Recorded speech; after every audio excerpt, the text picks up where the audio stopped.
cố gắng để đi tiêm cho tất cả mọi người quan chơi một chút đi thôi. Đi sẽ bị gì mà không rất là đỏ.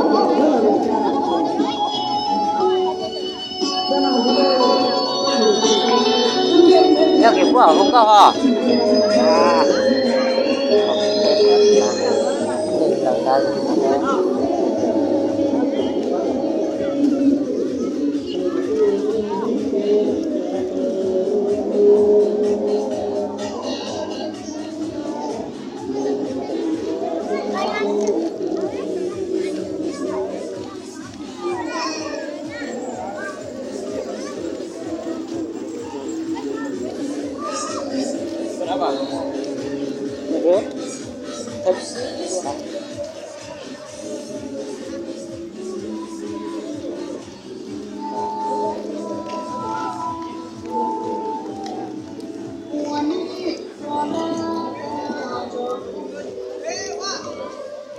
trong cái sự của trai của tôi thì cũng trai á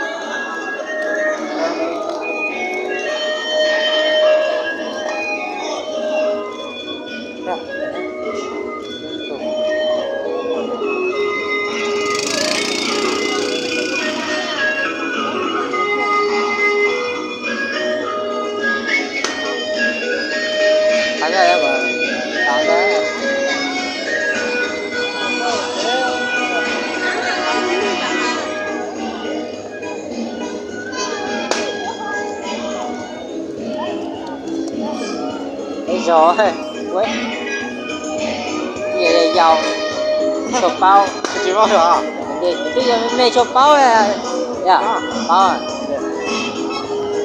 hả bao à thế à hả thế nhiều về bé hả giống nhiều về bé em nói để dành vô không để bao à bác kia mình à thì thế này để chưa có sai cỡ cho nó mấy một cỡ yeah 2 tuổi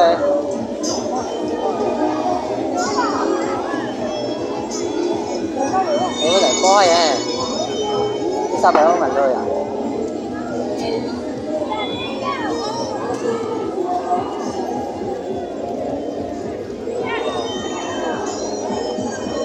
trời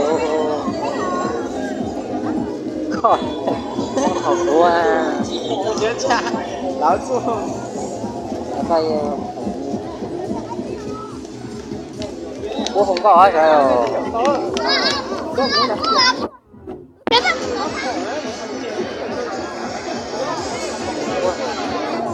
bố là gì không có rồi à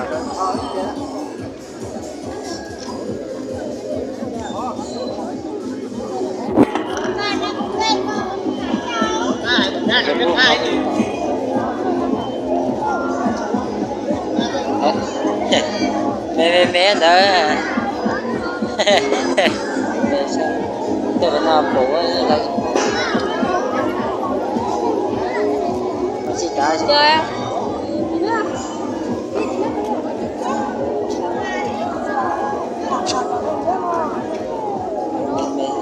từ một tí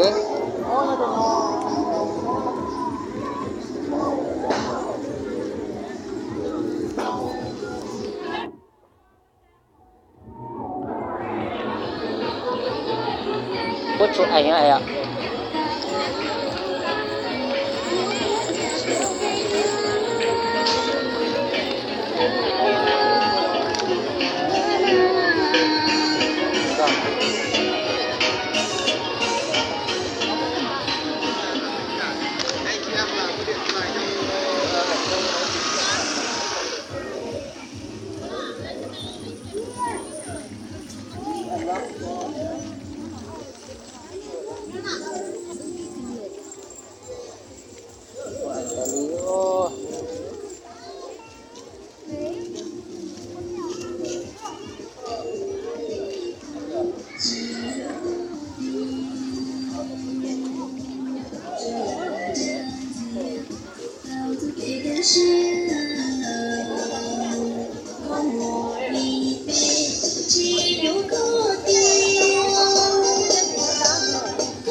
Trời ơi,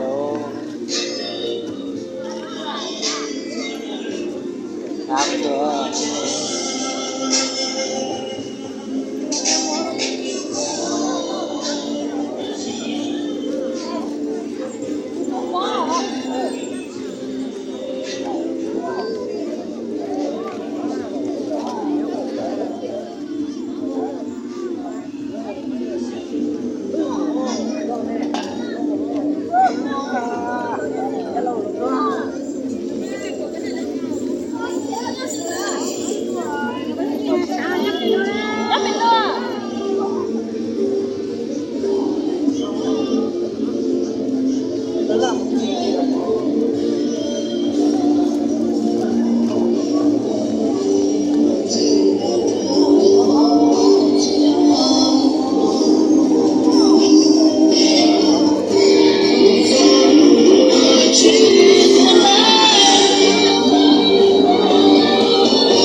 Chúc em may mắn, cố gắng nha em ơi, cố gắng một chút xíu nữa thôi, em xin nhắc lại, cố gắng lên một chút xíu nữa thôi, một chút là em sẽ có được hay, một chút xíu thôi, cố gắng lên, một tí nữa là được rồi, một tí nữa là được rồi, bình tĩnh nhau ơi, bình tĩnh, đánh cho chuẩn, đánh cho chuẩn, là mình sẽ chơi đấu dù to dù nhỏ mình sẽ mang về, dù to nhỏ sẽ mang về là một kỷ niệm, 10.000 tám vòng ra hàng với tôi rất là khuyến mại trong buổi sáng ngày hôm nay để tất cả mọi người được chơi vào trong buổi sáng ngày hôm nay, vui chơi có thưởng tất cả các bạn bè nam thanh nữ tú hãy đến với ngân hàng và vui chơi có thưởng trong buổi sáng ngày hôm nay. Trong buổi sáng ngày hôm nay ngân hàng chúng tôi rất là khuyến mại 10.000 tám vòng.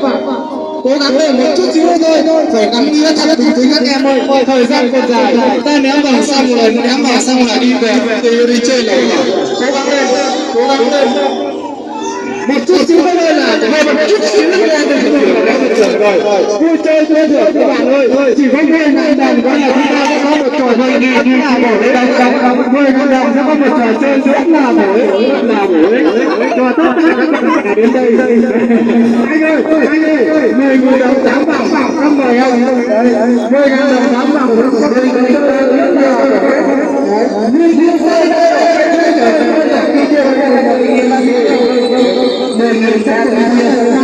rất là hiếu lại cố các bạn ơi, mắt thấy chú là chỉ có 10.000 đồng mà vui xuân, 10.000 đồng có con một vui xuân chưa ngày hôm nay, 10.000 đồng. Con thuyền này hôm nay nó sáng nay nó nhưng mà tí xin vào chơi à? Dạ. Người là một chết nói con xanh nha, ôi xanh.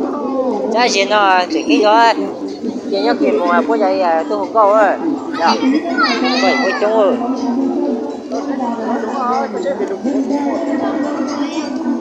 Sai xin phụ.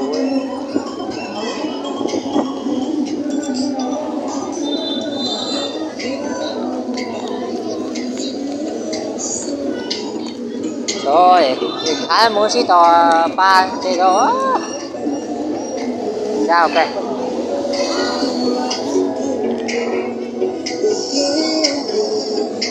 Cái này chỉ một mông nè. Chỉ một mông thật nha.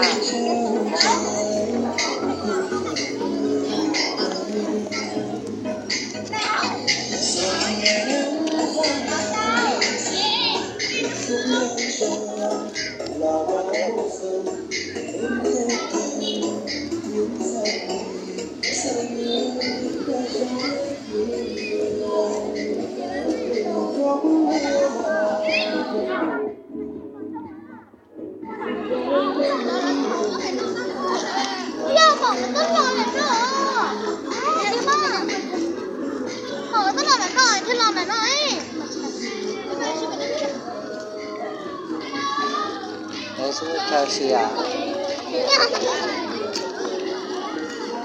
Nó xìa.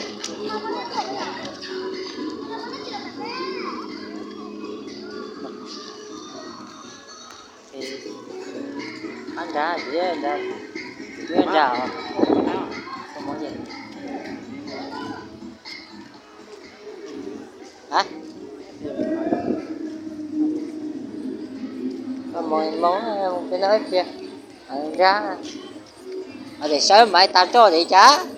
Không thêm vào ấy. Mà thì mày nó thôi ta ở.